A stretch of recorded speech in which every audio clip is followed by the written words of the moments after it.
Le grand dialogue. Sigika Foba. Edewani wa Makaran. Le grand dialogue de l'émission de débat du studio Tamani sur votre radio. Chenni Beri. Halud Mauni. Chenni Beri. Sigika Foba. Le grand dialogue. Mesdames et messieurs, bonsoir. Ce soir, nous revenons sur les autorités intérimaires, un sujet qui reste d'actualité étant donné que la loi y afférente est toujours diversement appréciée. Des réserves de l'opposition en a, elle qui avait d'ailleurs demandé à ce que la Cour constitutionnelle se prononce sur la question. Mais voilà, la Cour vient de se rejeter donc la requête de l'opposition. Alors, quelles conséquences pourrait donc avoir cette décision de la Cour constitutionnelle? Quelles seront les prochaines étapes du processus de mise en application de la loi? L'opposition et la majorité vont-elles pouvoir se comprendre à présent? Ces interrogations, nous allons les partager avec nos invités. Ils sont au nombre de 3. Firoun Maïga de la plateforme, le colonel Idriss Amaha de la CMA qui sera en ligne et Maître Abdraman Touré, analyste ici présent dans ce studio. Ce débat vous est présenté par Seydou Fomba. Le grand dialogue. La requête déposée par l'opposition auprès de la Cour constitutionnelle par rapport à la loi relative aux autorités intérimaires a été rejetée, la Cour ayant donc validé la loi en question. Que pensez-vous de cette décision de la Cour constitutionnelle? Nous allons poser la question en premier lieu à vous, Firoun Maïga de la plateforme. Oui, bonsoir. Moi, je pense que l'opposition était dans son droit. Dans un régime démocratique, vous avez la majorité au pouvoir, ceux qui exercent les affaires et ceux qui sont à l'opposition, ils ont leur appréciation. On ne peut pas s'immiscer dans les questions politiques, nous, en tant que plateforme, mais ce que nous pouvons dire, c'est que si la Cour constitutionnelle a rejeté, c'est en tout droit, en fonction de ses analyses, et je ne peux pas m'interférer sur ça. Nous constatons effectivement que les doléances qui ont été présentées ont été suivies des faits et nous nous réjouissons de ça. Alors, j'espère que le colonel Idriss Amaha, qui n'est toujours pas en ligne, mais il sera dans un instant. Nous sommes de retour donc dans le studio. Nous allons donner la parole à l'analyste Maître Abdraman Touré. Maître Abdraman Touré qui va donc se prononcer sur cette décision de la Cour constitutionnelle qui a validé la loi relative aux autorités intérimaires. Merci M. Fomba et bonsoir à tous les auditeurs du studio Tamani. Donc, comme Firoun l'a dit tout à l'heure, nous sommes en plein exercice démocratique. Il est du droit de l'opposition de porter une action devant qui de droit lorsqu'elle pense chaque fois que la norme adoptée viole la Constitution. Et moi, dans le fond, je n'ai pas lu la requête de l'opposition, je n'ai pas vu non plus l'arrêt de la Cour constitutionnelle, mais des éléments que j'avais retenus depuis le début de cette opposition de vue entre l'opposition et la majorité, je me suis toujours dit que la loi, en tout cas en son article 1, le projet de loi en son article 1 voté ne me paraissait pas du tout contraire à la Constitution. Les deux arguments principaux qu'on avait avancés, pour moi, ce n'est pas des arguments qui violent du tout la Constitution. Le premier portait sur la soumission des questions relevant du domaine de politique, économique et sociale à l'avis de la Cour, du Haut Conseil des collectivités avant de voter la loi. Et le second portait sur la question de la libre administration des collectivités territoriales. Moi, je pense que la mise en place des autorités intérimaires n'est pas une question qui relève du domaine de la politique de développement économique des collectivités, encore moins une question relative à la protection de l'environnement. En ce qui concerne la libre administration, pour moi, elle n'a pas du tout été violée et la Cour, selon moi, a pris une très bonne décision. Alors, nous avons quelques difficultés à joindre le colonel Idriss Amaha de la CMA, mais j'espère que tout va rentrer dans l'ordre dans un instant. Nous restons donc dans ce studio pour poser cette question à vous, Firoun Maïga. Quel sera, selon vous, donc, l'impact de la validation de la loi relative aux autorités intérimaires sur les débats en cours au niveau de la classe politique? Bon, moi je pense que l'exercice démocratique en veut ça. Je pense que en démocrate, comme on le dit, il faut savoir reculer pour mieux chuter. Je pense que le débat politique doit continuer. L'intérêt supérieur de la nation malienne doit être préservé. Et je me dis aussi que, quels que soient les positionnements de la mouvance gouvernementale ou de l'opposition, je pense que le Mali traverse une crise assez aiguë qui commande le bon sens des uns et des autres, que ce soit du côté gouvernement et que ce soit aussi de l'opposition, pour essayer de voir comment nous pouvons essayer de juguler cette menace, qui est d'autant une menace qui ne dépend pas totalement des circonstances que vous savez, pour lesquelles nous sommes ici dans votre studio, mais qu'il y a d'autres acteurs aussi qui regardent le paysage politique et qui essaient de placer aussi leurs pions. Donc il ne faut pas qu'on se leurre. Ce n'est pas seulement l'opposition, la majorité et le gouvernement qui peuvent définir. Il y a d'autres acteurs et il y a aussi la volonté de la communauté internationale à trouver une solution à ce problème. Donc beaucoup de facteurs convergent et qui font que, il faut que nous sauvons le Mali.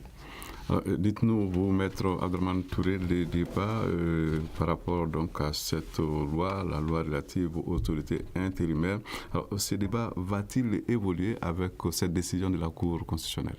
Bien sûr, le débat va évoluer et il va falloir s'attendre dans les jours à venir à beaucoup de débats et de mouvements parce que cette loi, dans sa version validée par la Cour constitutionnelle, ne fait pas d'exception en ce qui concerne la mise en place des autorités intérimaires sur le territoire national. Que l'on soit à Kaï, Diboli ou à Kidal, les autorités intérimaires seront mises en place selon les mêmes règles, elles auront toutes les mêmes attributions et les panels dans lesquels les membres des autorités intérimaires seront choisis sont les mêmes. Donc c'est une loi d'application nationale valable sur l'ensemble du territoire national.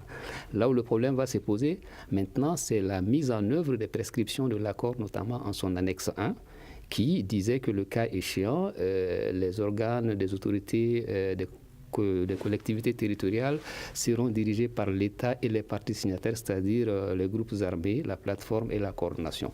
Maintenant que cette loi à dimension nationale ne prévoit pas de possibilité, en tout cas, de nommer, n'est-ce pas, ou de désigner les membres des autorités intérimaires par les groupes armés, comment faire maintenant pour faire passer cette idée de cet accord-là?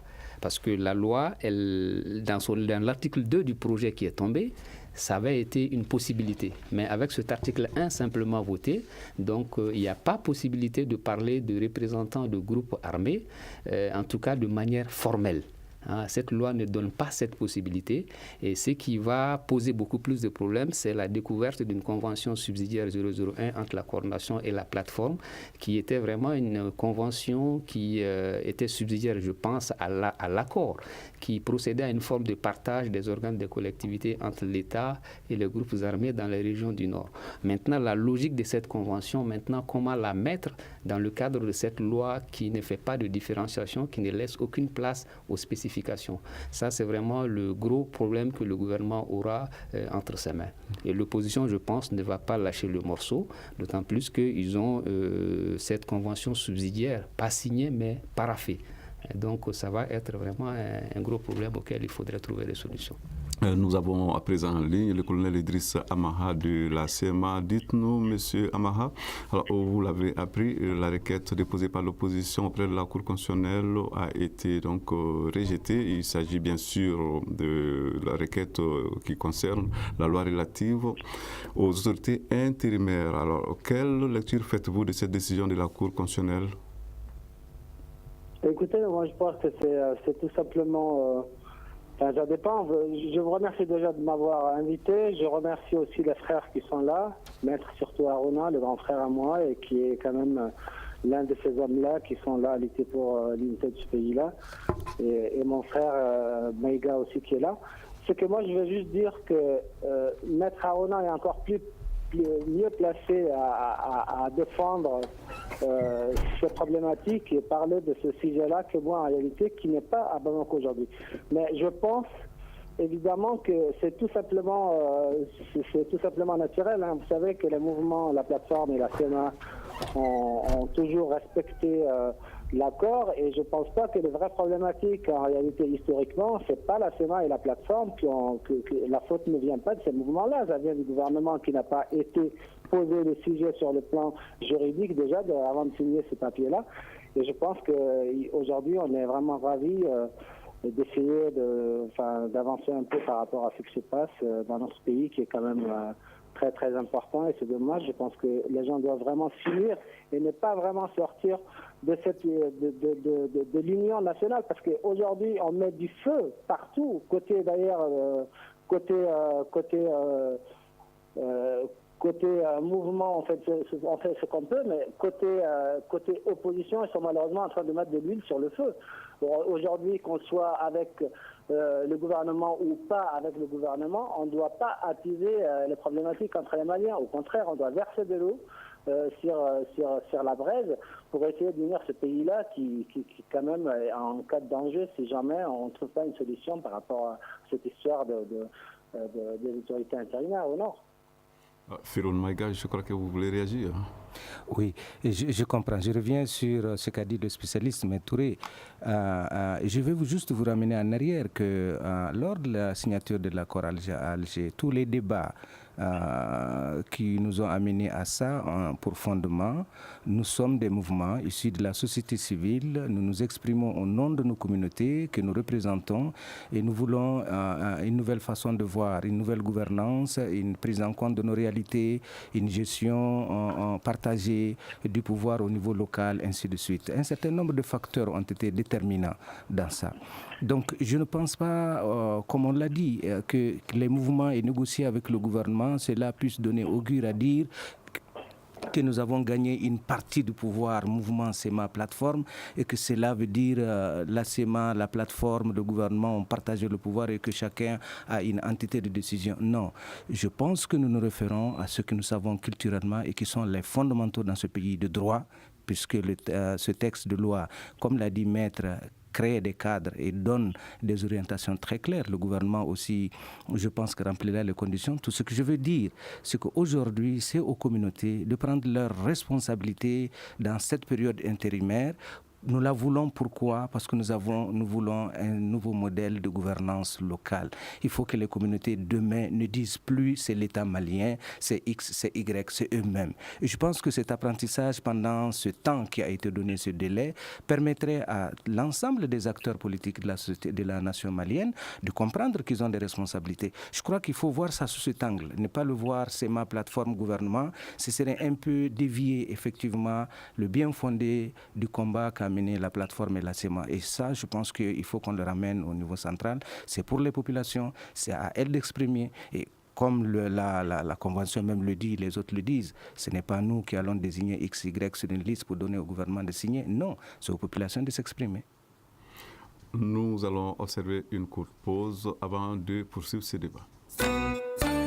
Vous écoutez Studio Tamani, votre avis nous intéresse. Écrivez vos commentaires et suggestions sur la page Facebook et dialoguez avec nous. Studio Tamani, c'est aussi les réseaux sociaux. La validation de la loi relative aux autorités intérimaires par la Cour constitutionnelle, c'est donc le sujet du débat de ce mercredi. Pour en parler, nous avons trois invités, à savoir Firoun Maïga, la plateforme ici présente dans ce studio, Maître Touré, analyste également présent ici et en ligne, le colonel Idriss Amaha de la CMA. Alors, Firoun le disait tout de suite. Alors, dites-nous maintenant, Maître, il semble quand même que la place des collectivités, des populations à la base est très importante dans ce processus qui concerne donc les autorités intérimaires. Nous sommes tous parfaitement d'accord. Mais ce qu'il faut rappeler simplement dans cette situation, c'est que la régionalisation telle que préconisée par l'accord, comme solution à cette crise que le Mali connaît depuis les années 60, théoriquement c'est une bonne chose. Mais je vais revenir simplement sur la loi adoptée par la Cour constitutionnelle, la loi déclarée valide par la Cour constitutionnelle, et que le combat de ceux qui ont dit que cette loi est anticonstitutionnelle, leur peur va au-delà de la simple inquiétude textuelle. Leur inquiétude vraiment, c'est des questions de terrain, c'est des questions de réalité. Parce que dans la logique initiale, en tout cas du projet de loi à travers ces deux articles qui étaient en cours, Et certaines parties des régions du Nord ont laissé entrevoir que les autorités intérimaires s'installeront de manière systématique partout. Donc les populations et certains relais, en tout cas les élus de ces populations et certains partis de l'opposition ont estimé que cela ne peut pas être fait dans un pays quand même dit démocratique, substituer pratiquement les représentants de groupes armés aux organes élus, même là où ça marche. Donc il y avait des points de clarification à ce niveau. Je pense que même avec la validation de cette loi, cette inquiétude de terrain fondamentale subsiste encore. Parce que les conseils des collectivités communales qui existent au Nord, ils ne savent pas maintenant comment le gouvernement va mettre en œuvre ce texte validé. Est-ce que ça procédera toujours de l'idée de la convention subsidiaire qui consiste à répartir les conseils communaux de cercle et de région entre les différentes parties en donnant un quota à la plateforme, un quota à la coordination et à l'État. Donc les populations demeurent inquiètes et certains partis politiques, à juste titre également, demeurent inquiets aussi sur cette mise en œuvre de ces autorités intérimaires. Mais ce que je pense personnellement de cette situation, c'est que nous avons une crise. Et tout le monde a dit que cette crise, elle est séculaire, elle est très ancienne. Et si vous regardez l'accord même au niveau du titre 1 sur les questions politiques et institutionnelles, le chapitre 2 nous dit « pour un règlement durable du conflit ». Ils ont préconisé ce qu'on appelle une conférence d'entente nationale. Parce qu'on a laissé croire au monde entier que le Mali est scindé, le Mali est touché par un conflit intercommunautaire dans le Nord.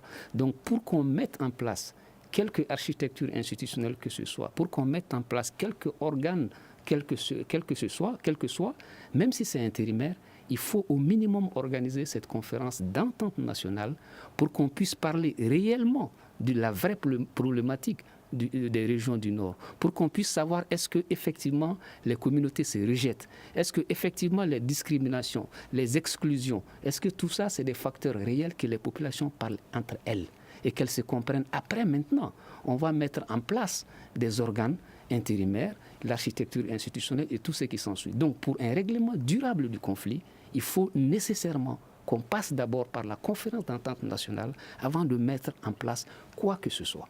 Moi, c'est ce que je pense, et je pense que c'est ce qu'il faut voir. Si vous regardez même l'accord depuis le préambule, il nous dit d'abord qu'il faut qu'on s'entende sur le terme Azawad. Parce que dans les régions du Nord, qui sont considérées comme étant des parties de l'Azawad, tout le monde n'est pas d'accord. Donc on organise la conférence et qu'on pose le vrai problème, qu'on sache vraiment qui est qui.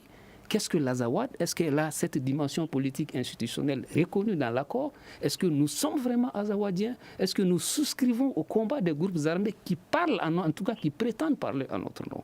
Donc tant qu'on ne fait pas cette conférence d'entente nationale, un règlement durable du conflit, pour un règlement durable du conflit, nous continuerons toujours à faire ce qu'on a toujours fait, c'est-à-dire la charrue avant les bœufs. Alors, nous reviendrons un peu plus tard sur le problème de conférence, en fait, disons, la notion de conférence d'entente nationale. Mais avant cela, nous allons donc tenter de joindre le colonel Idriss Amara de la CEMA. Alors, dites-nous, au colonel, partagez-vous les inquiétudes exprimées par l'opposition et citées ici par Maître Touré? Écoutez, moi je pense que Maître Touré a dit ce qu'il faut, d'ailleurs par rapport à ces gens-là qui pensent que les autorités transitoires sont à la limite des étrangers qui vont gérer les régions normalistes, ce qui n'est pas une réalité. Que ça soit de l'opposition à la limite, pourquoi pas, et que ça soit du gouvernement ou des mouvements plateforme SEMA, ces gens-là, ce qu'il faut rappeler quand même aux Maliens, que c'est des Maliens, c'est des gens du terroir. Mais je reviens à ce qu'ils viennent de dire, maître, c'est que les gens doivent revenir en réalité et c'est concerter. Concerter, c'est quoi l'Azawad? Est-ce que l'Azawad est une identité politique ou une région parmi toutes les autres régions maliennes, comme beaucoup de régions maliennes? Je pense que ce qu'il ne faut pas oublier, c'est que ça soit l'Azawad, le Kénédougou, le pays d'Ogon, le Songhai ou autres, beaucoup de tiroirs chez nous au Mali, ce sont des Maliens qui vont gérer cette transition, ce n'est pas des étrangers. On n'arrête pas de marteler, ils sont des indépendantistes, c'est des gens qui vont séparer le pays, ce n'est pas une réalité. Aujourd'hui, comme dit Maître Touré, nous, on n'a pas de problème communautaire.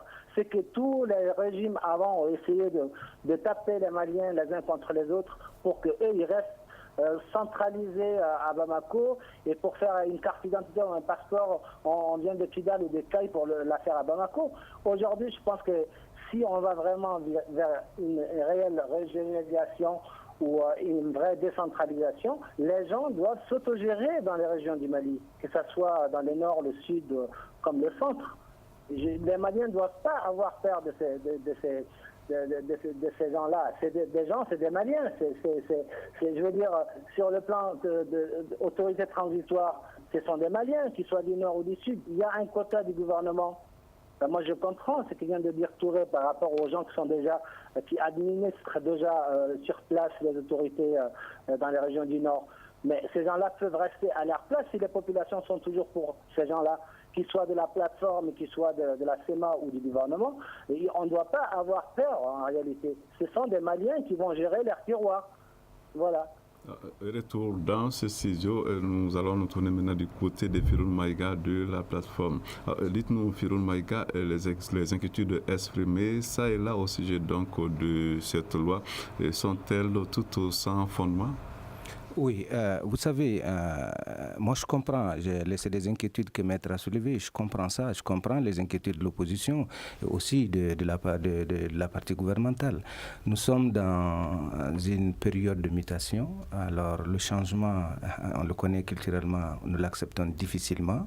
Nous avons hérité d'un régime colonial à l'époque qui a vraiment ses fondamentaux classiques et aujourd'hui nous avons besoin, effectivement comme les autres pays, pour essayer de permettre aux populations eux-mêmes de se redéfinir, de dire bon, il faut aller vers d'autres changements et c'est ça le changement. Ce que je vais juste dire, ce qu'on a dit dans l'accord, effectivement, la mise en place des autorités transitoires pour les nouvelles créations de régions, pour la région de Taoudéni, la région de Ménaka. Il y a des nouveaux cercles qui ont été créés, il y a des nouvelles communes qui ont été créées. Là, il faut quand même mettre des autorités. Parce que l'État n'a pas d'autorité, des élections n'ont pas mis, on ne peut pas essayer de caler un système qui peut permettre. Il faut aller à des autorités intérimaires. Je pense que ça. Mais on a dit aussi dans les régions du Nord, ce n'est pas toutes les communes, et comme on le dit, qui vont aller avec des autorités intérimaires. Là où ça fonctionne, on constate, on le laisse. Là où on sent qu'il y a des faiblesses parce que cette commune n'a pas pu marcher depuis la crise 2012 jusqu'à aujourd'hui, il faut trouver un palliatif et dans un cadre consensuel, on met en place une articulation permettant de mettre une gouvernance saine sur place. Et je pense qu'il n'y a pas assez de peur. Maintenant, ce qui est le problème, quand le politique redéfinit et voit cette façon de faire, dans son élan politique, parce que les partis politiques cherchent le pouvoir, chacun essaie de regarder sur quoi il peut s'asseoir, s'appuyer pour gagner le pouvoir. Alors on se rend compte que, je comprends, il y a de la peur, il y a de la panique. Quel est le parti politique aujourd'hui qui est en mesure de dire, puisqu'il y a une commune dans la région de Taoudéni, de telle commune, qu'est-ce que je veux faire pour essayer d'implanter un parti ou bien autre chose si je ne passe pas par un mouvement? Mais non, les mouvements ne sont pas là pour faire la main tendue ou bien pour être le prolongement d'une initiative politique, que ce soit un parti ou même le parti au pouvoir. Non. Je pense que la réalité, c'est de laisser les communautés en toute indépendance, dans un cadre légal, comme il l'a dit, de dire nous sommes une nouvelle commune, nous n'étions pas avant régis comme ça, et aujourd'hui, pour que nous puissions travailler ensemble, il faut voir quel est le modèle d'association que nous allons avoir pour que cela puisse se faire pour une période déterminée. Ils vont organiser des élections et je pense que les futurs responsables qui sortiront des élections futures qui viendront après la période transitionnelle seront légitimement reconnus et acceptés. C'est sous cet angle que moi je voudrais amener les gens à comprendre.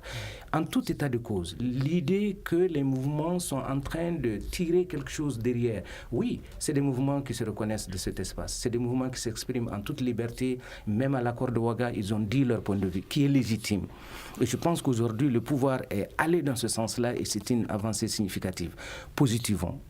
Et je pense que les Maliens sont forts parce que nous avons un soubassement fort. Un arabe de Taoudéni, un Touareg de Ménaka, un Senoufo de Sikasso, si vous les rencontrez, vous ne trouverez pas. Et ce que je vous dis, vous partirez à Sikasso, vous partirez à Taoudéni, vous trouverez des Koulibaly, des Keita, des ci-dessus qui sont bien intégrés parce que les brassages, le mariage a fait que nous sommes là. Et la question d'exclusion, de racisme, de stigmatisation, je pense qu'aujourd'hui, nous devons le combattre. Je pense que l'idée aujourd'hui, c'est d'avancer. Il y a beaucoup de choses à faire. Il y a un engagement. Les mouvements se sont engagés politiquement et je pense qu'aujourd'hui, ils doivent assumer leurs responsabilités en créant un cadre sécuritaire, en accompagnant le gouvernement et en se disant nous sommes dans un Mali indépendant, uni, et nous devrons faire notre travail. Et je pense que nous n'allons pas déroger à cette mission-là qui nous a été donnée. Maintenant, en toute démocratie, chacun est libre d'analyser en fonction de ses... Mais comme l'a dit Maître, il y a des textes de loi qui doivent être respectés de tous. La première responsabilité incombe au gouvernement de faire observer effectivement la réalité de ces textes et la respectabilité de ces termes. Et de pouvoir le faire, comme l'accord le dit, dans un cadre consensuel pour mettre quelque chose ensemble et qui ne défie pas effectivement l'ordre constitutionnel comme il le dit. Mais c'est un défi. Nous ne pouvons pas, par une baguette magique, aujourd'hui dire qu'on va résoudre ce problème-là. Maître Abdelhamid Touré qui souhaite donc réagir. Oui, moi je suis parfaitement en harmonie avec l'aîné Firoun lorsqu'il affirme que ce qui doit être fait, c'est de vraiment laisser les populations elles-mêmes désigner les personnes de leur choix pour quand même diriger le dispositif de pilotage des collectivités à quelque niveau que ce soit. Donc cela procède d'une forme de liberté de choix, d'une démocratie saine. Mais sauf que ce qu'il y a dans la Convention subsidiaire qui est annexée, en tout cas qui circule, c'est qu'on est un peu loin de cette logique quand même d'expression libre de notre volonté, parce que cette convention dite subsidiaire procède à un partage carrément, parce que quand on voit il y a des quotients, lorsque les autorités intérimaires lorsqu'elles comprennent 12 membres, 4 sont désignés par le gouvernement, 4 par la plateforme, 4 par la coordination. Ça veut dire déjà qu'il y a quelque chose de formel et de décidé en amont. Je ne vois pas vraiment comment les populations vont pouvoir dérouler ce droit quand même de cette liberté de choix de leurs représentants dans le cadre de ces autorités intérimaires. Dites-nous, Maître Touré, cette convention subsidiaire, c'est un document qui a été rendu public? Non, c'est un document qui circule. Il n'est pas signé comme je l'ai dit au début, mais c'est un document qui est simplement paraphé. S'il s'avère vraiment, il est paraphé sur toutes les pages, s'il s'avère vraiment que ce document est réel, c'est inquiétant parce que les signataires, il y a la plateforme, la coordination, la médiation, l'aménagement, l'Union africaine, etc., etc. Donc toutes ces organisations et ces partis sont cités sur la dernière page. Et je le répète, c'est un document qui est paraphé, mais pas du tout signé. Paraphé, donc un document officiel, Maître Touré? Je ne peux pas dire qu'il est officiel parce qu'il n'est pas signé encore. Donc la source même reste à vérifier. Mais s'il est vrai que ce document a existé et qu'il a été paraphé, en tout cas par les parties prenantes qui sont citées au titre de ce document, ça conforte l'idée et l'inquiétude des personnes qui consiste à dire que la mise en place des autorités intérimaires dans la mentalité des groupes armés procède simplement pour eux de la première étape de la mise en œuvre de la régionalisation. Ça, c'est des inquiétudes qu'on entend par-ci, par-là, parce qu'on se dit pour les groupes armés, peut-être dans leur entendement, là on est dans les hypothèses, c'est la première pierre de la régionalisation qui commence, parce que quand on est aux commandes des affaires, on a de fortes chances d'y rester. Et si vous ajoutez à cela également la logique même de la négociation depuis Alger 1 de ce qu'on avait dit aux groupes armés, si j'ai bonne mémoire, c'est que leurs revendications sont de nature politique, donc il serait intéressant qu'ils essaient de se battre sur ce plan. Donc certains voient quand même ce partage des autorités, si vraiment le document s'avère vrai, comme étant une première phase de la mise en place de cette régionalisation. C'est une inquiétude aussi qui demeure. Alors, Firoun Maga, rapidement avant qu'on donne la parole au colonel. Oui, juste, c'est une inquiétude si réellement les gens, peut-être ceux qui ont négocié, peut-être il faut rentrer dans leur courant. Vous savez, il y a dans ces autorités, dans ces zones qui vont être concernées, vous avez des autorités, vous avez des communautés qui se réclament d'une partie et d'une autre. Vous avez des communautés de la SEMA qui se revendiquent la SEMA, vous avez des communautés qui revendiquent la plateforme. Alors, il y a cet équilibre. Il y a un troisième acteur qui est le gouvernement. Tout le monde se réclame du gouvernement d'une partie, tout le monde défie le gouvernement de l'autre partie. Et nous avons pensé que cet équilibre permet au gouvernement de mieux négocier et d'être justifié, de mieux justifier sa position. Je donne juste un exemple. Dans une commune où c'est la plateforme, par rapport à sa vision républicaine, parce qu'il faut comprendre effectivement comment est-ce qu'elle est arrivée aux accords, quelle est sa vision, et les populations qui soutiennent la plateforme, quelle est leur vision? Est-ce que c'est une vision séparatiste ou une vision républicaine? Et je pense qu'elle est républicaine. Et je pense que le gouvernement est dans une logique aussi républicaine. Et je pense que la CEMA, elle est républicaine, même si elle défend des intérêts. Donc nous avons pensé que ces espaces d'expression au niveau local permettent d'équilibrer. Et dans les avantages des négociations, le gouvernement peut tirer la part des choses. Si le gouvernement fait son bond de négociation, de logique avec la CEMA ou la plateforme, c'est elle qui va tirer les cartes parce que de toutes les façons, tout le monde revient au gouvernement. Et ce qu'il faut encore dire, c'est que les populations à la base ne sont pas dupes. Ce n'est pas parce qu'on est de la plateforme ou on est de la CEMA qu'on peut s'imposer sur elle comme on le veut, parce qu'il y a quelque chose. Non. Je pense que ces autorités vont être accompagnées par le MOC, le mécanisme opérationnel de sécurité, qui va garantir la libre expression, l'accompagnement et la mise en place réelle de ces autorités. Ce n'est pas des mouvements qui vont être.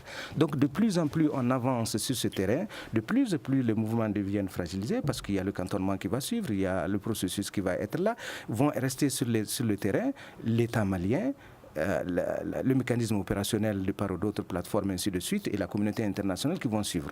Donc comprenez qu'effectivement, nous sommes partis de cette base. Et je pense qu'aujourd'hui, le Malien lambda, qui comprend effectivement, parce qu'on est quand même Malien très politique, dans des espaces d'expression tels, je pense que le Mali a tout à gagner. Il suffirait juste de savoir ça. Mais n'est pas la peur, je dis encore, de penser qu'en étant quelque part aussi loin et de pouvoir imaginer que c'est là la solution n'est pas. Je pense que ces populations sont responsables. Elles sont maliennes. Elles veulent leur propre, comme Sigasso le veut, comme Kay le veut, ils veulent participer. Peut-être que pour eux, ils n'ont jamais participé. Mais ils se rendront compte par la suite qu'en fait, cet exercice, ils ont eu l'habitude de le faire. Peut-être par personne interposée, mais aujourd'hui, c'est eux qui vont l'assumer. Mais je tiens juste à vous dire qu'au fur et à mesure qu'on avance, vous allez vous rendre compte que les mouvements vont être de plus en plus fragilisés parce que vont apparaître des autorités qui vont s'afficher et qui vont argumenter en fonction de leurs propres intérêts. Pas les intérêts ni de la plateforme ni autre chose. Ce qui n'exclut pas qu'il y a toujours des calculs derrière. On ne peut pas le dire, que ce soit du côté du gouvernement, que ce soit du côté de la CEMA et de la plateforme. Mais dans le jeu politique tel qu'on le définit, les calculs ne sont pas interdits. Il faut savoir se positionner pour mieux calculer. Et ça, c'est un débat. Et je vous assure que au nord, que vous prenez les communautés arabes ou Touareg ou Sonraï, c'est des Haïtiens. Mais la notion de l'État central, la notion de l'État du Mali, de son intégrité telle que ça a été signé, n'a pas encore bougé de iota. Mais il y a des facteurs qui peuvent déstabiliser quelque chose. Et ça, nous devrons tous nous rassembler pour donner la bonne information, la bonne communication et pour avoir des responsabilités et faire des signaux qui donnent la confiance aussi. Voilà. Il y a des facteurs sur lesquels il faut s'appuyer pour pouvoir amener ça. J'ai été un peu plus long. Je crois que nous allons joindre le colonel Idriss Ama de la CEMA. Dites-nous, colonel, il y a beaucoup d'idées, beaucoup de questionnements. On évoque ce qu'on appelle une conférence d'entente nationale. Dites-nous, cette idée, est-ce que c'est une idée qui doit être mise en application? Est-ce que cette question de conférence nationale est à vos yeux quelque chose d'important? Tout à fait. Je pense qu'elle est vraiment primordiale pour la nation malienne aujourd'hui, dans ces difficultés où qu'on vit aujourd'hui. Je reviens un peu à ce que vient de dire Péroun. C'est que les mouvements, que ce soit la plateforme ou la CEMA, on en voie de disparition si on respecte l'accord. Ils reviennent à l'État, ces mouvements. Ça ne serait pas CEMA plateforme pendant toute la vie. Ils vont disparaître dans l'État. Ce sont des branches de l'État aujourd'hui qui ont certainement signé des accords à l'étranger, mais qui sont dans l'intérêt de la nation malienne si jamais l'accord avance et qu'on le respecte point par point. Aujourd'hui, le Mali a besoin d'aller vite dans l'accord pour unir ses forces, unir son armée, faire des patrouilles mixtes, sécuriser la population du Nord comme du Sud. Il n'y a pas que le Nord qui souffre. Il y a des villages à côté de Bamako, il n'y a pas d'eau. Comme Kay, comme Taoudeni, comme ailleurs. Il faut vraiment, il faut régner la peur. Il faut que les politiciens parlent la réalité aux Maliens.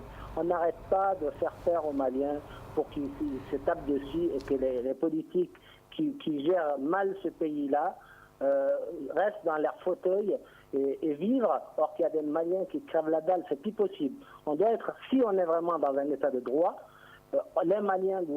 tous les Maliens doivent s'autogérer dans les régions. dans un pays uni et fort. Et il faut arrêter de penser que les mouvements vont exister. Ils sont en voie de disparition et on le souhaite si l'accord est bien respecté. Et je vais aussi revenir un peu sur le pouvoir au Mali. Rapidement. On a toujours été géré par des gens qui sont pas responsables. Ils sont en train d'attiser la haine entre les mains. On n'a pas de problème de communauté au Mali. Gouvernement malien, population quelque part dans le nord ou comme dans le sud. Vous voulez parler d'un problème de gouvernance en réalité? Exactement. On est mal géré. On a toujours été gouverné par des gens qui sont corrompus de A à Z, du plus grand au plus petit. Moi, je le dis, c'est plus possible. On ne peut pas être dirigé par une famille dans une république de droit. C'est pas possible. Les Maliens doivent s'autogérer à l'intérieur comme à l'extérieur des régions. On doit aujourd'hui trouver une solution et aller vers un gouvernement d'union nationale. Il faut aller vers l'opposition si on veut unir ce pays-là. Il ne faut pas avoir peur des mouvements. Allons vers tous ces gens-là. Le chef de l'État doit prendre sa responsabilité et trouver une solution et aller vers un gouvernement d'union nationale. Mouvement, opposition et gouvernement. C'est ça que les Maliens veulent. Revenons vers les vrais problèmes des Maliens, c'est le chômage. Ce sont des jeunes, des milliers de jeunes qui sont à Bamako dans la rue, qui vendent avec un courage incroyable. On a des milliers de femmes et d'enfants dans la rue de Bamako. On a des régions lointaines de Bamako où il n'y a pas d'eau, il n'y a pas d'électricité. Or qu'on est l'un des plus riches pays d'Afrique de l'Ouest. Ce n'est pas possible. Il faut que le gouvernement prenne la responsabilité et qu'on a des gens qui sont capables de diriger ce pays dans un état de droit. Alors, nous revenons dans ce studio. Alors, un document a été évoqué tout à l'heure. Le document, on l'appelle une convention subsidiaire. C'est Maître Touré qui en a parlé. Alors, vous, Firoun Maïga, vous en avez non seulement entendu parler, mais certainement que vous en avez une copie? Bien sûr, j'ai une copie. J'ai une copie de ce document. J'ai suivi effectivement les négociations. Mais je pense que c'est un document que on a négocié, mais comme on le dit. Oui, moi je le dis. Le gouvernement, les partis se sont retrouvés, ils ont réfléchi. Nous avons vu qu'il y a des problèmes dans l'accord. Et puisqu'on nous a demandé la mise en œuvre de l'accord doit se faire de manière consensuelle, le gouvernement ne pouvait pas prendre une décision pour dire que je vais fixer des garde-fous et les lois et venir nous les imposer. On a dit non. Vous donnez vos argumentaires, nous apportons nos argumentaires, nous voyons de manière consensuelle qu'est-ce qui peut être fait. Et je pense que ce schéma qui a été dessiné a été mûrement réfléchi parce que nous savons que quelque part, nos mouvements, nous n'avons pas le contrôle total sur les populations, qu'ils sont libres de leur propre expression et qui sont foncièrement attachés à leur pays, le Mali dans sa diversité. Donc, quand vous regardez le document, c'est vrai, on a dit 4 parce que dans les communes où il faut des nouvelles créations, il faut une répartition. C'est ce que j'ai dit au début. C'est vrai, on ne peut pas dire au Mali, par exemple, disons au gouvernement, vous allez prendre la totalité comme on le fait, c'est cet accent qui va le mettre. Beaucoup de facteurs de blocage, vous le savez, qu'on le dise ou qu'on ne le dise pas, existent. Comment amener les populations à s'exprimer positivement pour que l'agenda politique que le Mali veut prendre en termes de décentralisation et en termes de gouvernance locale puisse être mieux lisible, plus lisible, je peux dire. Et je pense que là, il faut une certaine collaboration intacte. Et moi, je pense que nous avons accompagné ce processus avec une certaine souplesse, avec une largesse. Le gouvernement a joué son rôle, parce que c'est le rôle de leader. C'est le gouvernement qui a la responsabilité de la mise en œuvre. Mais toutes les fois qu'on doit l'accompagner, nous devrons l'accompagner avec honnêteté, avec franchise. Mais je retiens encore, et je le redis encore, nous ne pouvons pas, en tant que mouvement, nous substituer aux populations pour dire que nous avons pris les armes, nous avons combattu pour des idées à leur faveur et qu'aujourd'hui, si c'est à eux de s'exprimer, qu'on leur dise vous n'avez pas ce droit. Je pense que ce serait contradictoire. Et je sais que si ces autorités se mettent en place, au fur et à mesure, les mouvements vont disparaître. Parce que le cantonnement l'exige. La période intérimaire telle qu'elle a été dit, c'est une nouvelle gouvernance. Les acteurs politiques des mouvements qui veulent aller faire de la politique doivent se desservir de tout ça et aller dans le courant politique, aller faire leur jeu politique. Ce n'est pas interdit, c'est des Maliens à part entière. Donc je me dis, c'est quelque chose qui a été... Peut-être que ce n'est pas parfait parce que vous avez soulevé des inquiétudes qui sont pertinentes. Et je pense qu'aujourd'hui, d'autres aussi peuvent voir. Mais c'est quoi ? On a dit que l'accord doit être mis ensemble, mis en œuvre de manière consensuelle. Et qu'on enlève les stéréotypes, les préjugés. Nous sommes dans un pays uni et je pense que la volonté des trois parties à aller vers cet apaisement est affichée. Firoul Maïga, que répondrez-vous à ceux qui pensent que cette convention subsidiaire consacre quelque part la partition du pays? Bien sûr, on peut le dire. Moi, je peux dire qu'en 1963, on a créé les conditions de la partition du pays. Voilà. Les rébellions successives ont créé les conditions de la partition du pays. Le pacte national, si elle avait été appliquée dans ces conventions, on le sait. Parfaitement, je suis un acteur. Du début jusqu'à la fin, nous avons alerté, nous avons dit, nous avons pensé. Je pense qu'aujourd'hui, l'heure est venue de dire nous avons commis des erreurs, nous avons commis des déviations. Mais aujourd'hui, nous avons le courage d'affronter la réalité en face et de dire voilà les problèmes réels, voilà ce que nous allons dire. Mais à 99%, nous sommes un pays musulman. La tolérance, elle est de mise. Et je pense qu'aujourd'hui, les gens se réfléchissent sur un Mali uni, du nord au sud, de l'est à l'ouest. Et nous sommes aussi engagés pour combattre le sous-développement et l'insécurité qui pèse sur tout le monde, que ce soit à Kidal, que ce soit à Sikasso, ainsi de suite. C'est des problèmes récurrents qui sont là, c'est des défis majeurs de tous les jours qu'on doit affronter et on ne peut pas le faire. Ni la plateforme, ni la SEMA ne peuvent s'arranger le droit de dire qu'ils peuvent amener la sécurité dans les régions du nord, fortiori le gouvernement de dire qu'ils peuvent amener aujourd'hui, dans l'état actuel, la sécurité et la quiétude, la protection des personnes sur l'ensemble du territoire. Il faut un accompagnement. Il faut un sursaut national, mais il faut aussi avoir confiance au mouvement et de dire que leur engagement sur ce truc-là doit être perçu et accompagné. Maître Touré. Bon, moi j'ai entendu beaucoup de bonnes choses. Notre ami de la CMA qui se trouve à Kidal, lorsqu'il a dit par exemple qu'il n'y a pas de problème communautaire au Mali, et moi je suis vraiment aux anges. Ça me fait énormément plaisir d'entendre ça, parce que pendant longtemps on a laissé croire que le Mali est un problème où des problèmes communautaires existent, d'où la nécessité d'aller vers une conférence d'entente nationale. Donc ça veut dire simplement que s'il n'y a pas de problème communautaire, bon, cette conférence d'entente nationale, elle a été prévue, bon, elle sert à quoi? Il l'a dit. Le vrai problème, c'est un problème de gouvernance. Donc il y a une certaine partie, quand même, il y a une certaine catégorie de Maliens qui se sont rébellés contre l'État du Mali, mais pas une communauté contre une autre communauté. Donc à partir de là, la chose s'est embrasée. Et si on veut aller maintenant vers la paix, on doit commencer vraiment par s'asseoir et parler entre nous. Ce que Firoun a dit tout à l'heure, je l'ai écouté avec beaucoup d'intérêt. C'est un homme très très sage. Lorsqu'il nous dit que les groupes armés n'ont pas vocation à se substituer aux populations, je l'entends. Je suis parfaitement d'accord. Et si on dit ça et que de l'autre côté aussi, on fait une convention à travers laquelle on partage simplement les places et les postes de désignation des membres, je pense qu'il y a quelque chose et son contraire en même temps. Une idée très simple, peut-être de manière naïve. Les groupes armés ont pris des armes pour le bien-être des populations en pleine démocratie. Pourquoi ne pas laisser ces autorités intérimaires être désignées comme c'est prévu dans l'article 1 de la loi qui a été votée sur rapport du représentant de l'État dans la commune, dans le cercle, dans la région. Donc voyez-vous, pour moi, on peut donner la possibilité aux citoyens de choisir entre eux-mêmes leurs représentants qui vont diriger les autorités intérimaires pendant cette phase intérimaire sans pour autant que ces membres soient désignés par les groupes armés. L'inquiétude, c'est que c'est l'irruption des groupes armés dans la politique qui fait effectivement peur. Donc en communautarisant, parce que les groupes armés sont pratiquement ethnicisés. Et lorsqu'on est dans une république, moi je pense que la république procède simplement de l'indifférenciation entre les groupes ethniques, la race et tout ce qui s'ensuit. Malheureusement, on est en train d'aller de plus en plus vers la communautarisation, ce qui n'est pas bon pour la république que nous prétendons tous défendre. Alors, nous allons donc accorder la toute dernière minute au colonel Idriss Amara qui se trouve à Kidal, il est de la CMA. Alors, le mot de la fin, colonel. Le mot de la fin, moi je pense que les Maliens doivent se dire qu'il faut qu'il aille vers l'unité nationale, il faut qu'il verse de l'eau sur la braise et rappeler que les Maliens sont des Maliens qui soient du nord, du centre ou du sud. Et la seule chose, le vrai souci des Maliens aujourd'hui, c'est le développement. Il faut aller vers un pays de droit dirigé par des gens capables d'amener du bonheur aux Maliens. Je vous remercie infiniment.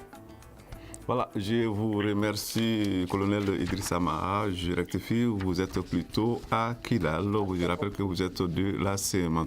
Nous remercions. Non, Oui, je suis désolé, je préfère rectifier, je suis à Tombouctou, pas à Kidal. Voilà, justement, je disais que vous n'êtes pas à Kidal, vous êtes plutôt à Tombouctou. C'est donc rectifié. Nous remercions beaucoup Firoun Maïga de la CMA qui a fait le déplacement. Nous remercions également Maître Abdelman Touré qui est un analyste. On le remercie pour sa disponibilité. C'est donc la fin de cette émission à la mise en onde, nous dirons. Je dois encore rectifier, donc c'est plutôt Firoun Maïga, merci pour la rectification. Je sais bien que vous êtes donc de la plateforme mise en onde, nous dirait. Régie vidéo, nous avons Salim Odjouara, réalisation Ousmane Djadje Touré et présentation Seydou Fomba. On vous retrouve demain pour un autre sujet. À demain. Le Grand Dialogue.